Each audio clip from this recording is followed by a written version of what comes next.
Okay. Hello, everybody. Welcome to the Centbee Show. I'm your host, Lorien Gamaroff, and my co-host is the Kage Ntshingila. Kage, welcome to the show.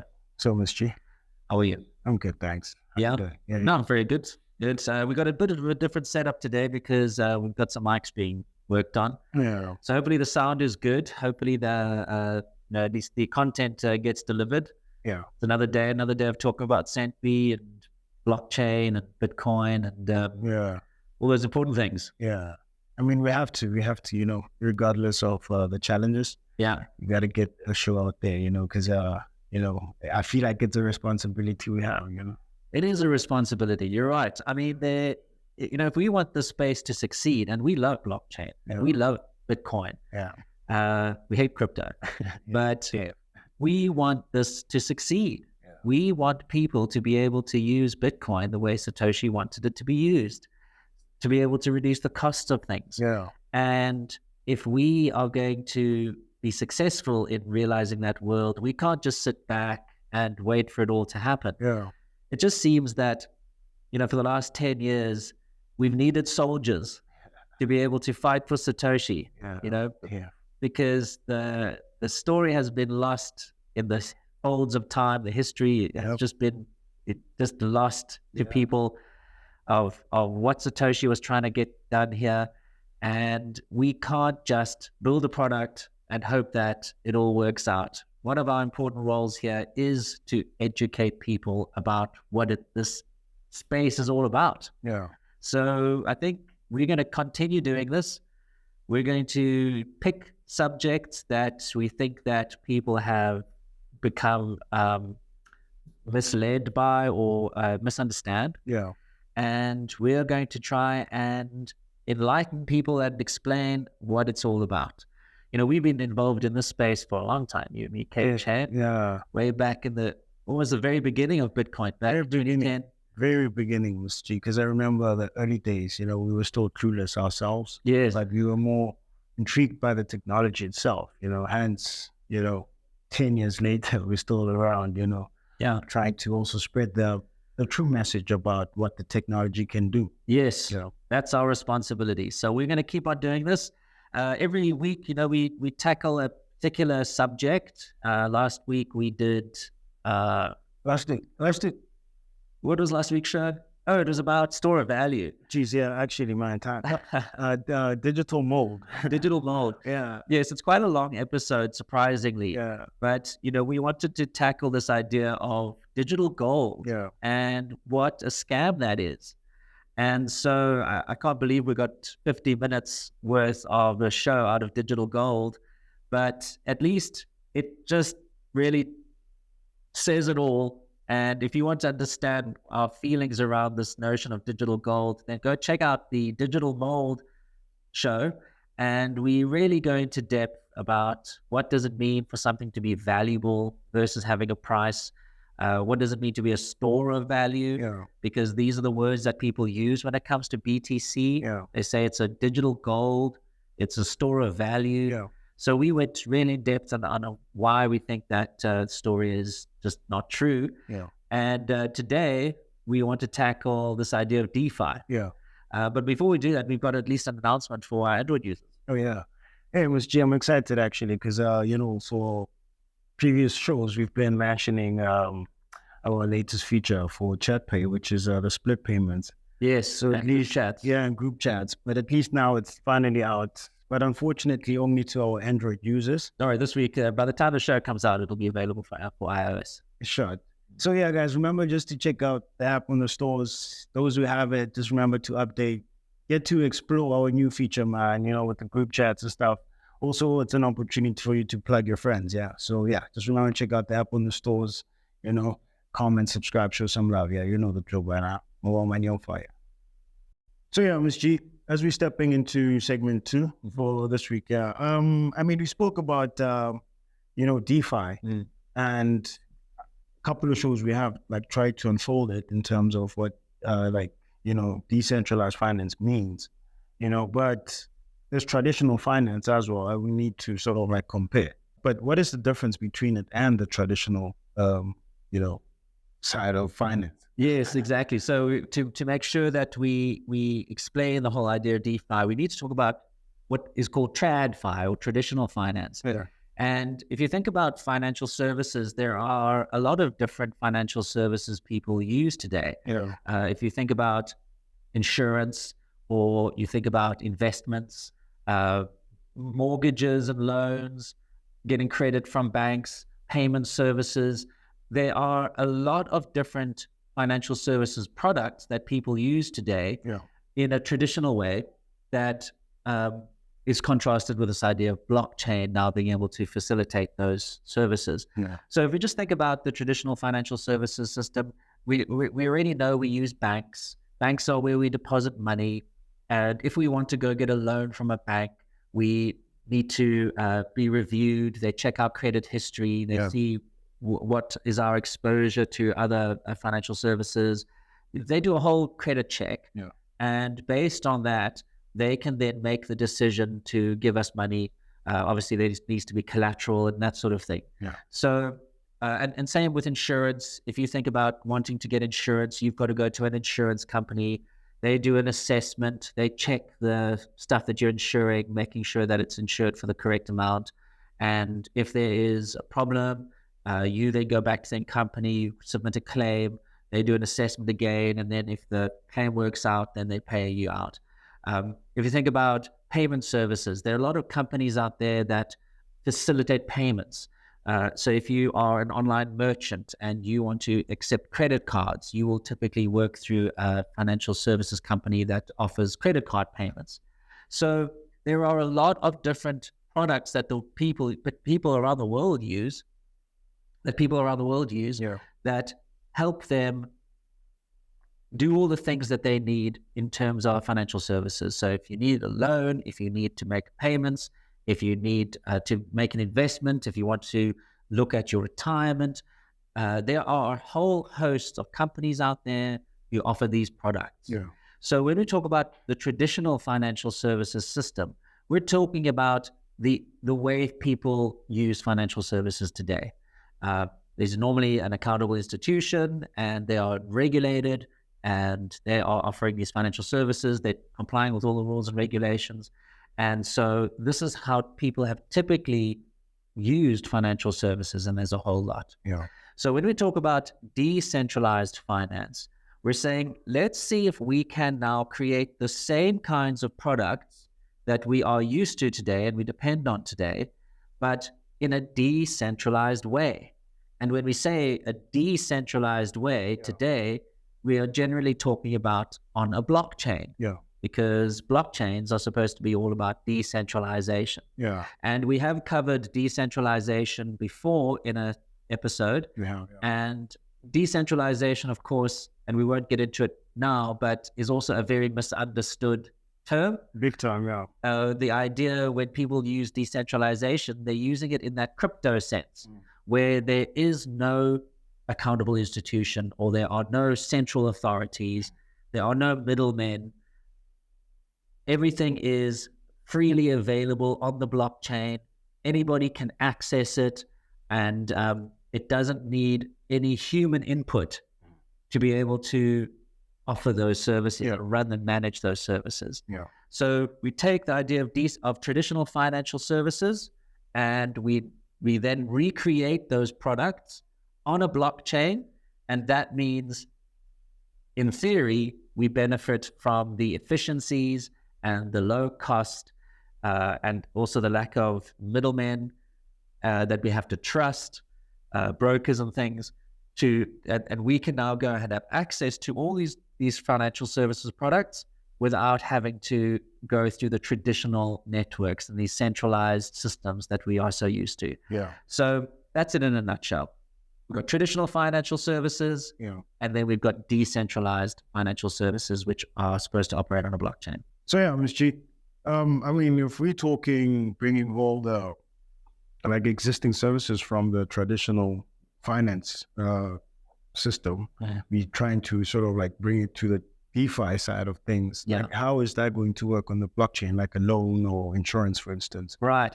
That's the big question. So when it comes to a blockchain, as we all know, it's really just a ledger that facilitates transactions, and these transactions are stored immutably. In other words, where you can't edit on a blockchain. And so the idea now is that, okay, it seems to be just a ledger, a decentralized ledger. How on earth are you supposed to have complicated financial products that require intelligence and also things that need to execute? You know, if this happens, how does that happen? Something needs to happen next. If the claim is submitted to a car theft, who is going to decide how to make that payment and how much gets paid out? So this is what brings us now down to the idea of that programmable nature of blockchain. Now, when we look at a blockchain transaction, and let's just talk about Bitcoin, all right? Because all blockchains just about are the same, all right? When it comes to the blockchain, the Bitcoin blockchain, one of the very important aspects that Satoshi Nakamoto created around those transactions was that you could put a little bit of software into those transactions. At least you could code a set of rules and instructions onto the transaction. So instead of a transaction just being me paying you and you receive money at your address, what I can do is I could put little conditions in that transaction.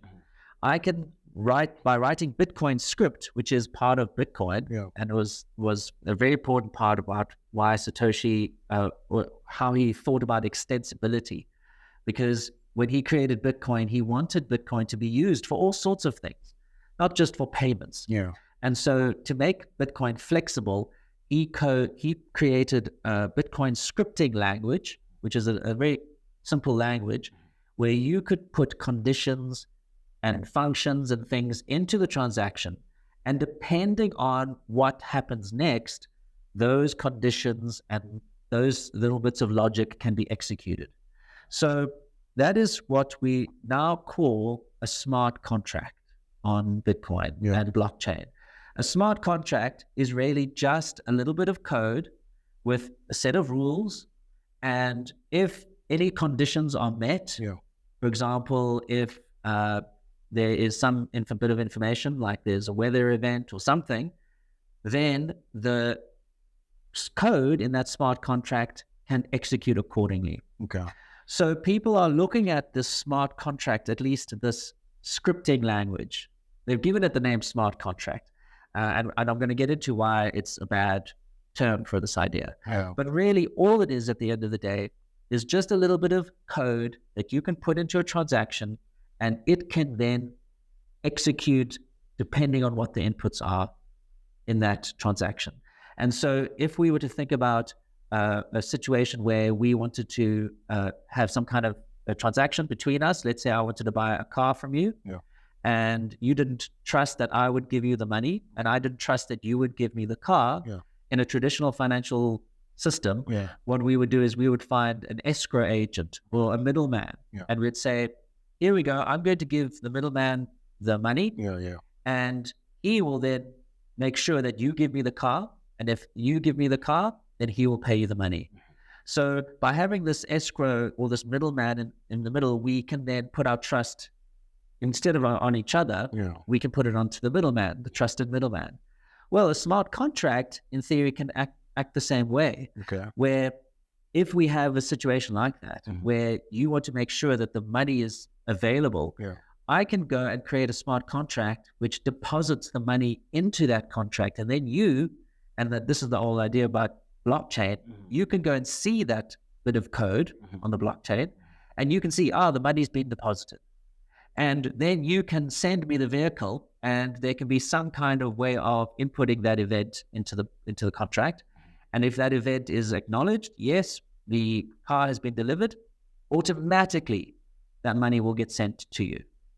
So there is a perfect example of how people intend these decentralized services to be used, where we are going to be coding up the terms and conditions of a transaction, and then we are going to be able to have that contract execute autonomously, in other words, by itself without human intervention on the blockchain. And so we now don't need a middleman. We don't have to pay somebody or put trust into somebody. The trust essentially is inside the code of that contract. Okay. So, and you can see the terms, I can see the terms. We don't need any trust anymore. That's the whole idea. Okay. So when we are looking at how do we replicate the traditional financial services onto a blockchain, the mechanism is going to be by using these smart contracts. Now, let me talk about a little bit why we shouldn't call them smart contracts. Okay. Because a contract has a very specific meaning. Mm-hmm. A contract is an agreement that people enter into. Yeah. And it is a legal document, and it is recognized as such. And if the terms of that agreement, if we sign and we enter into that agreement, we've now acknowledged that we are going to abide by the terms of that contract. And if the terms of that contract are not fulfilled, well, then the other person has a grievance and now could seek relief. Now, that's what a contract is. But there's nothing contractual about a smart contract on a blockchain. It's not a legal document. Yeah. And also, there could be, because it's software, there could be problems inside there. Essentially, that's what I'm thinking, because you are saying smart contract, wordly, it's smart code, basically. And code can have bugs. Yes. So I don't see it like as sort of like a direct way of solving this issue. And what I'd like to understand is, how do they actually work? Yes, I want to just touch on that point about bugs, though. Okay. Because obviously, when you have a contract, it needs to be go over. The lawyers have to go over it, and they have to just make sure that it's airtight. Yeah. And oftentimes, contracts kind of have gray areas that can be interpreted differently by judges. So it's very important when you have a contract that you make sure that the agreement is sound. Yeah. Now, when it comes to these smart contracts, and the word smart is also not a good word, because you can code up a dumb contract or a contract that has mistakes or flaws or bugs. And really, the history of DeFi and these smart contracts, if you just go back, is a history of people losing money because the contract was not smart. It had a bug in it or a flaw or a loophole that the developers of that contract, because at the end of the day, it's software developers writing these contracts. Because I could essentially I had a script that pays me a portion of that transaction without them even picking it up. Yeah, well, that's the thing. They're so complex, and it's code. And so it's not that lawyers are looking at these things. Yeah. This is just software. And we are in a software business, and everybody uses software out there. And we know software can have flaws. And so, as I said, the history of smart contracts has been one where we've seen how these contracts that have been put out there, these DeFi products, have just been exploited. Yeah. And millions, if not billions of dollars, in fact, I think it's billions, have been stolen because either the code was written incorrectly or there was an unforeseen situation. And this always happens in software. You code for all these situations, but now there's an edge case. In other words, something you didn't expect, and it becomes an exploit. And a hacker can come in and say, oh, great, thanks. I just found a little bug. Guess what? All this money that's now sitting in this contract, it's mine, and I want to take it. And that's really what the history of DeFi has been. Yeah. And so these smart contracts are not smart. They are written by developers. They have bugs. And so by putting so much trust and faith into a smart contract, you really are putting a lot of hope into these things. Yeah. But anyway, that's the fundamental. You asked, how does it work? Well, that's the engine of what makes DeFi possible. Of course, we've got the blockchain, which is supported by miners, and the smart contracts are supposed to be where all the logic and all the rules for a particular product, if it's insurance or if it's a loan or something like that, then we can now write it up in that code. Now, of course, you can't just use code on the blockchain. A person who wants insurance is not going to go and look at the code and they're going to write an app. What they're going to have to do is they're going to have to use a decentralized app. Okay. And so these dApps or decentralized apps, they are there for people to be able to have a nice UI so that if you're not technical, you can use that smart contract in a friendly way. Okay.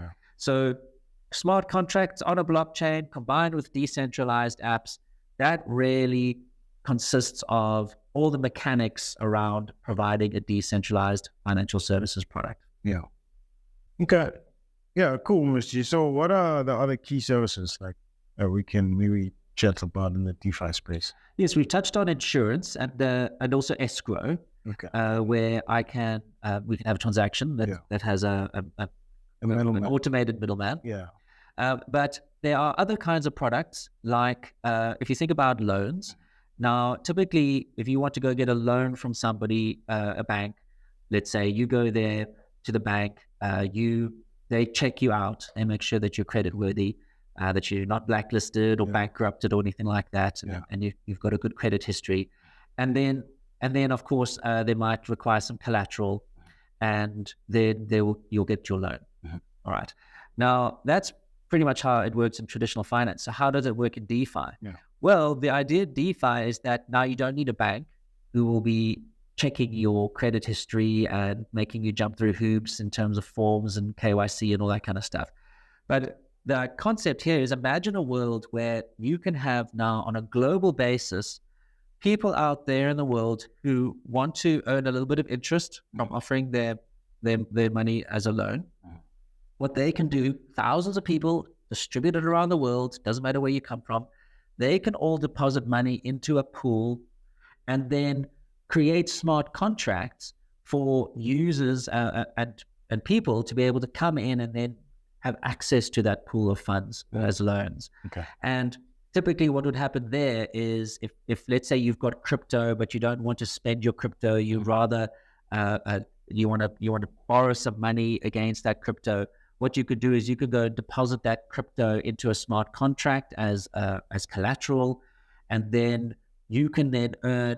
Then you can get given a loan, and from this pool, this DeFi pool, and the rule in that contract is that you have to make a payment every month back into the pool, otherwise your collateral will be used. Yeah. And so this is another service that people have where you can come together, create a pool of money and have a loan, and you don't need a middleman or a bank or anybody checking the credit worthiness of people. It's all just done anonymously, permissionlessly, and you can imagine, what problems could come out of that. But of course, in terms of DeFi, people look at this as a wonderful way to decentralize finance and make it more democratized and give people access to loans. We can talk more about the benefits, of course, but this is the idea of lending and borrowing. We also see how staking is big on exchanges. Staking is where you do this. You put up your crypto for loans, and people can then borrow it and pay you back. Talking of exchanges, there's this idea of a decentralized exchange. Now, exchanges today are centralized. They're kind of traditional because you have a big company, they have a board of directors, they've got staff, they've got accountable individuals, they comply with all the rules and regulations around KYC and stuff like that. Now, when you use those exchanges, you have to fill in forms and submit information, and then you are given restrictions and limits on what you can do there, and you go and exchange your crypto and you withdraw it. And so the idea of a decentralized exchange is where you basically just recreate that in the entire exchange function with smart contract. And so that means people can come in and deposit crypto without having to sign up, without having to submit any information, without having any limits or controls. Because it's just a smart contract, nobody can stop you. You can go and deposit crypto, and if the smart contract says deposit crypto here and you will get another crypto there, well, now you've got this decentralized way of being able to just go and swap your cryptos. And so that's the idea of a decentralized exchange. Remove the exchange, remove the middleman, remove the person who's putting all these limits on you and giving you all these hurdles. just create this exchange. So that's another decentralized service. Now, another very important aspect of DeFi is this idea of a stable coin. Because when we're looking at crypto, look, crypto is volatile. It is, And if I'm borrowing crypto, let's say I want to borrow a BSV from you. Now, and let's say I borrow 1 BSV, and I've got that BSV. Let's just say it's $50. Okay. Now, what happens if the price of that BSV just drops? I mean, it can. It can, And suddenly now that $50 worth of BSV that I owe you is now only 25. And when I pay you back, you're only going to get 25 bucks worth of value. Well, that was a very bad loan for you. You lent out 50, you got 25 back. So stable coins are very important in terms of DeFi because it gives people a way to still operate in a kind of traditional fiat system where we have dollars and yen and stuff like that. But we are still operating on the blockchain to have access to those DeFi services. So now, instead of being exposed to the volatility of crypto, we can use a crypto fiat, a stable coin, backed by $1, apparently, if you're using Tether or something like that. Then you can now use these DeFi services in dollars, and you never have to worry about the volatility of that crypto making you lose money. So if we for DeFi to really become something that people look at seriously, of course, the stable coin is a very necessary aspect of it. So again, it's just this idea of being able to try and take the traditional financial services products that we are used to and making a decentralized version of that. Now, of course, there are a lot of advantages to that if you think about it, because there are a lot of people out there who traditionally wouldn't qualify for a loan. Maybe because they don't have a credit history, or they don't have an ID. Maybe the ID doesn't accepted globally or something like that. And so people think, well, DeFi is going to really open up the accessibility of these financial services to people. And this is the hook. This is what gets normal people, well-intentioned people, to look at DeFi and say, yes, this looks like a wonderful opportunity. Because there are so many people out there who, if they had access to loans, they can increase their income because now they can afford, let's say, stock. Maybe they got a little shop and they can get more products to fill on the shelves, and they can earn a better income and they can provide for their families in a better way. So there are so many financial products out there that can add so much value to people's lives. With insurance, it's so hard to get insurance if you are not, in that segment of the population that has all the boxes checked. If you just want to insure something small for a small amount of money every month, it's very hard if you are in an informal economy. Definitely. So we just naturally look at this and say, this would be a wonderful thing. It would really democratize finance. The world would become a better place if these kinds of financial products were available to more people. And who can argue with that? It's obvious, right? It is, But then, of course, there is that dark side that we have to consider. But let's just talk more about the benefits of DeFi.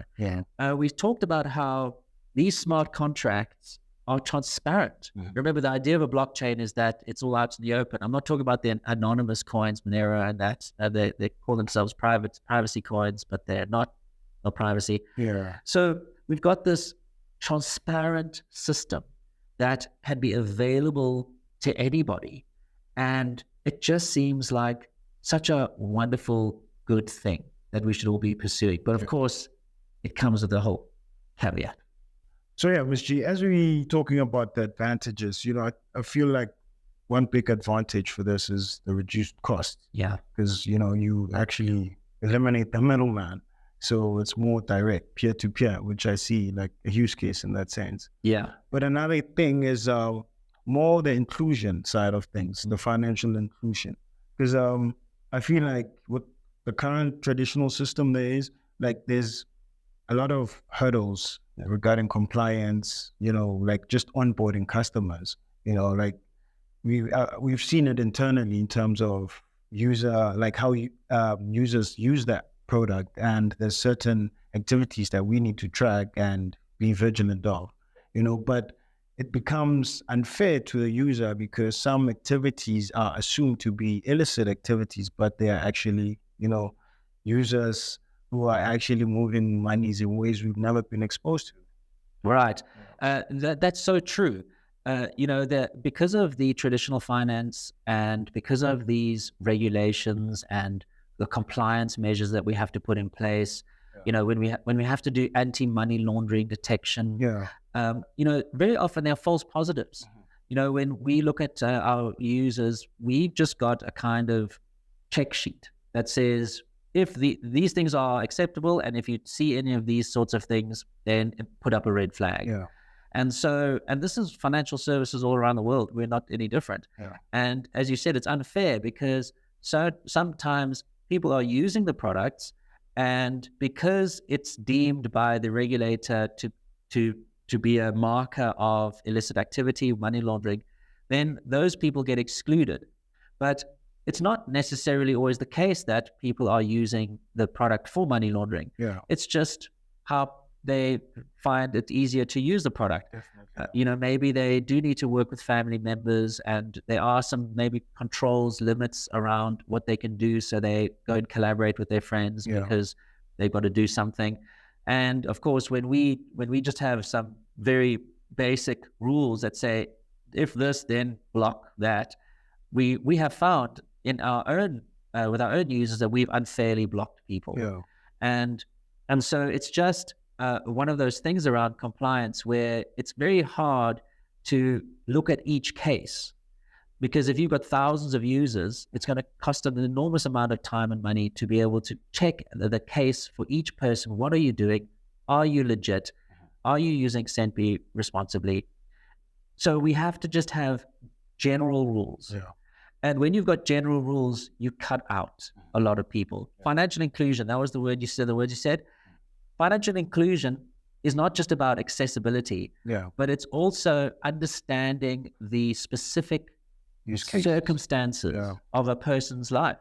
Yeah. That person might have access to the product, but because of the way that they use it, now we exclude them because it doesn't fit with our standard that we've defined, this broad standard, generalized standard. And what I've picked up, Mr. G, is that it's also so out of touch with the ground, because with every use case that we've came across, we've realized that it's a new pattern that we've also never been exposed to, even in the traditional system.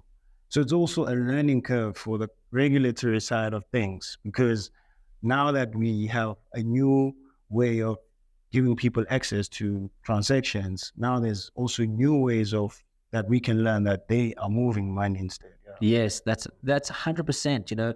Regulators don't know everything, and they have to learn as well. And sometimes a regulation, you have to deregulate.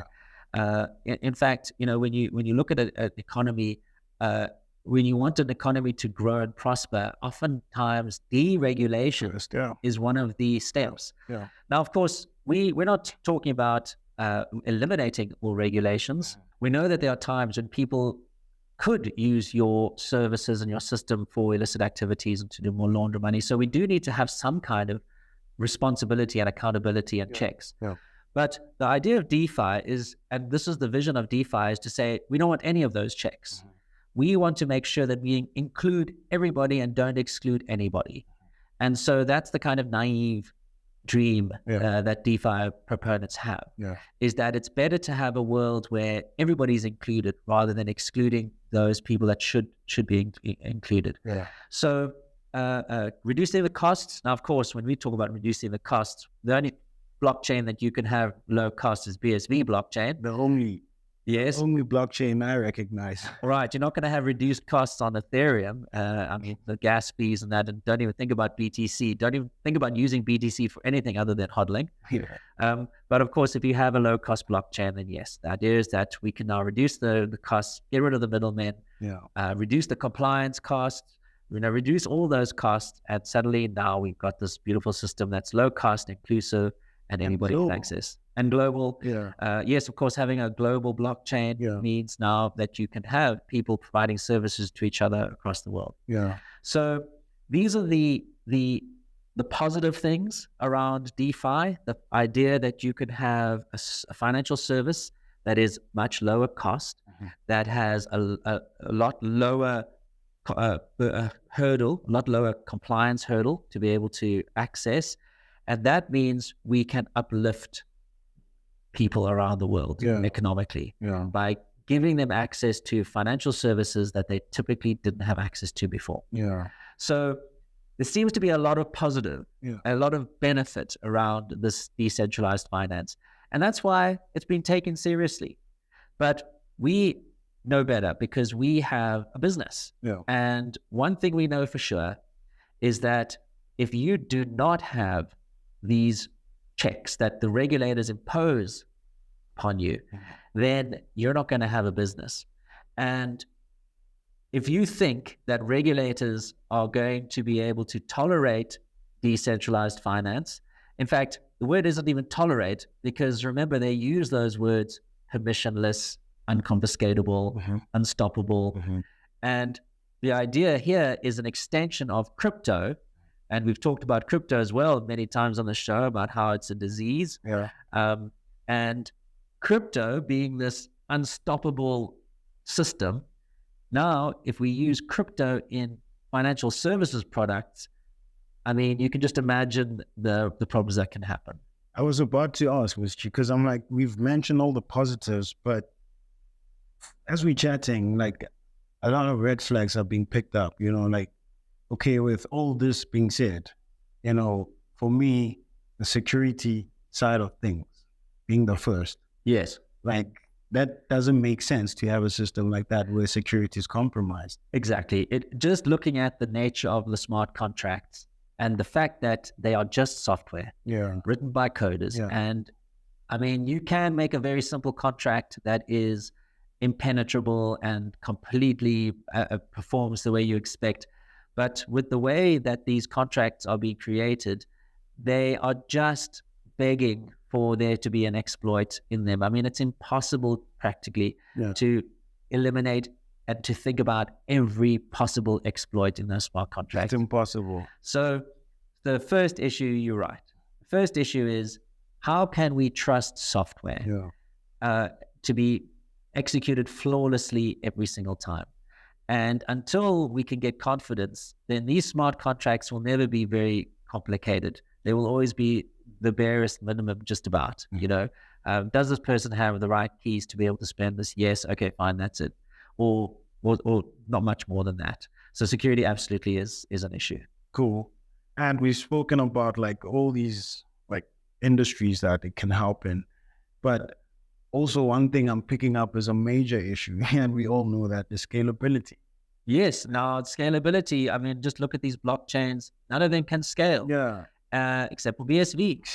So, I mean, I'm not saying smart contracts are dumb and can't be used. They should be.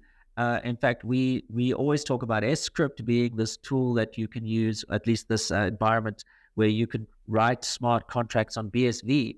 And we are urging users out there to go and try this out. Go and see if you can create cool little smart contracts or dApps that use BSV blockchain.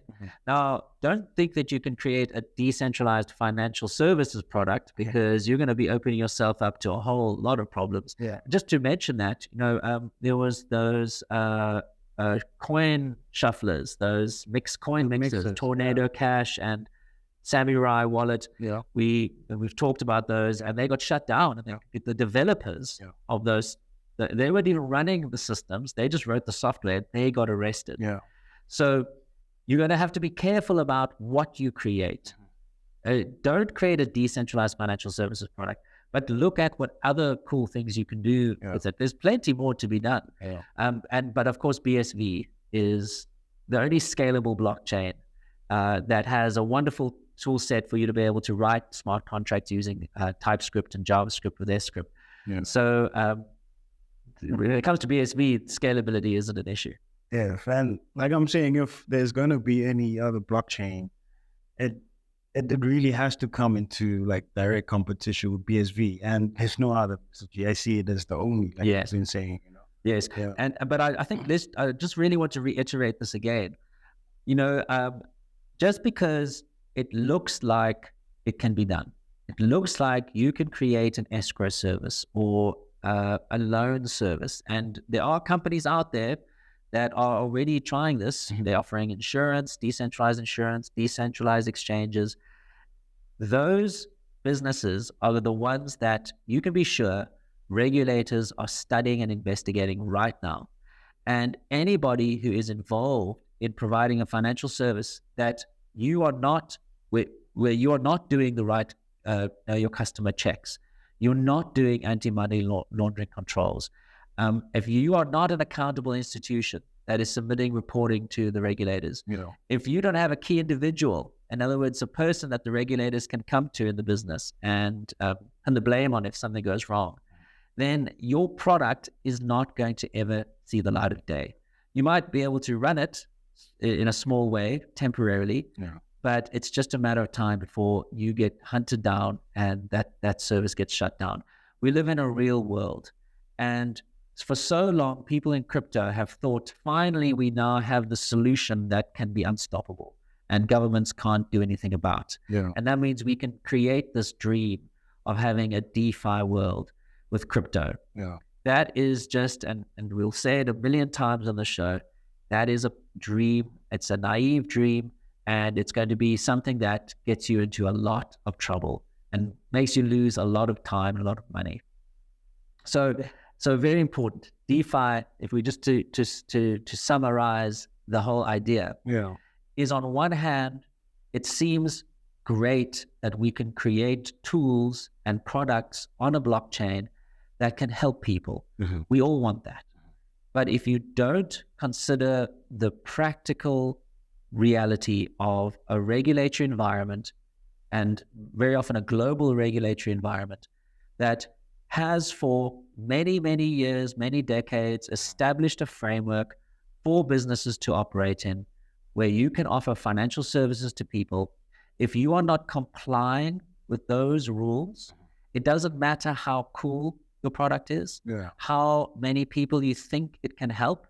At the end of the day, you are going to be the one that they come after. And if you think they can't shut down a blockchain, then you're naive. You're completely living in a dream world. Blockchains can be shut down, and especially when it comes to blockchains that are facilitating anonymous types of transactions, all this DeFi stuff, they will be the first to go. So I guess that's DeFi in a nutshell. Is there anything else we can talk about DeFi? I think that's it, Mr. G. Okay. But I guess, like you said, the future outlook of it just seems like it's impossible. But if ever it were to be achieved, it's on the BSV blockchain, like in terms of services.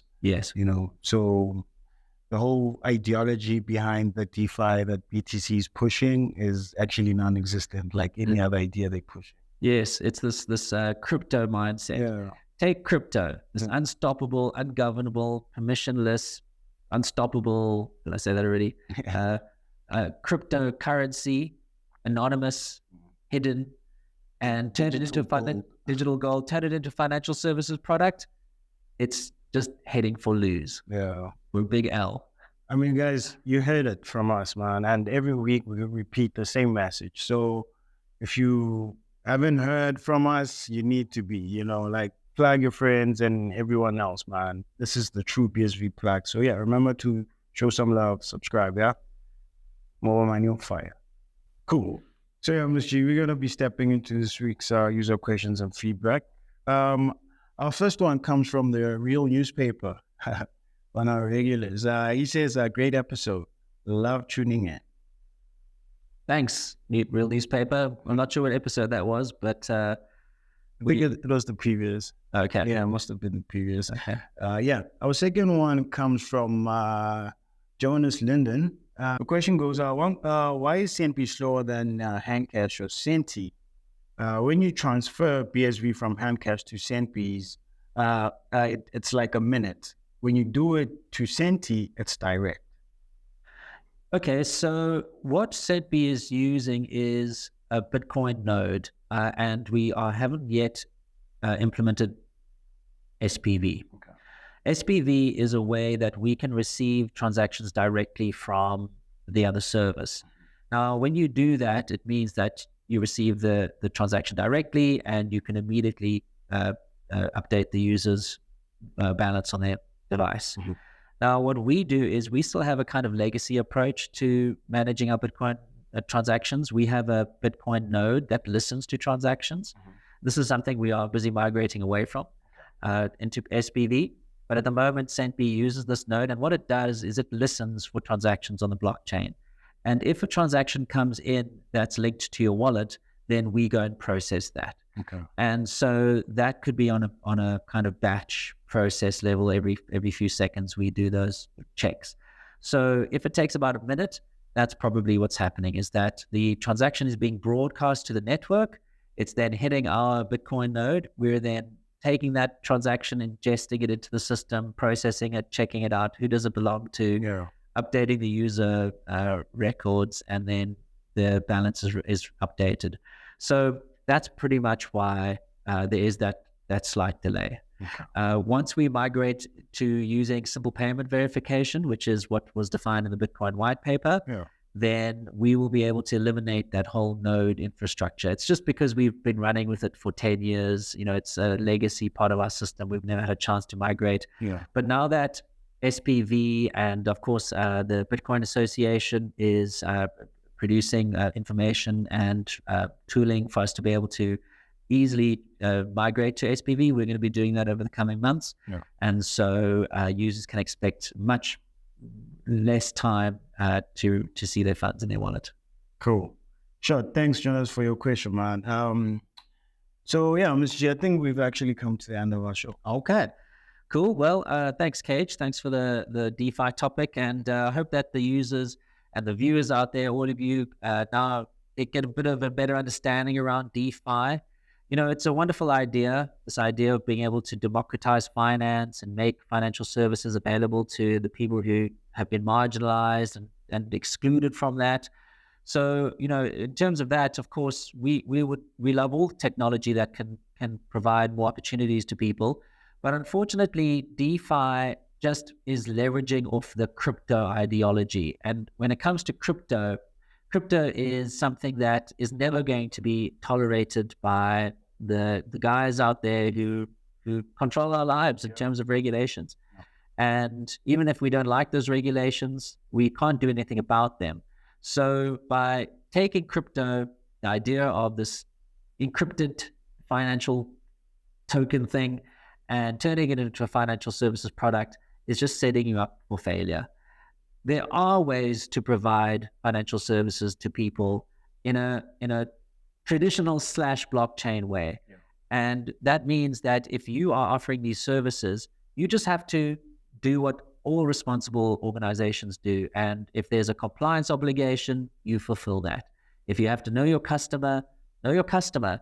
It is a pain, it is expensive, but at least you're checking all the boxes, and you're not going to be in the firing line. You're not going to have a target on your back in terms of the regulators. Definitely, yeah. So just follow the rules around the compliance, but then look at BSV blockchain and see how can you make use of its reduced fees. The fees are so low on BSV blockchain. There already is something that you could add value to it and create products around. And then also look at the smart contracting on BSV. Look at script so that you can go and write those smart contracts and see how can you still leverage these ideas. We borrow these ideas from DeFi, but make them compliant. And then you're not going to have any problems with government knocking on your door and saying what you're doing here. you'll be able to create these products that can help so many people. So stay clear of crypto, stay clear of DeFi, focus on Satoshi's vision of a global ledger that is low cost and compliant with all the rules and regulations, and borrow all the important ideas from the traditional financial sector, marry the two together, and I think that you're going to have something that is wonderful and can contribute to the world. That's the approach, right? Yeah. Okay. Cool stuff. Yeah. Cool stuff. All right, Kage, thanks very much. And thanks, everybody, for tuning into the Centbee Show. Please come back soon.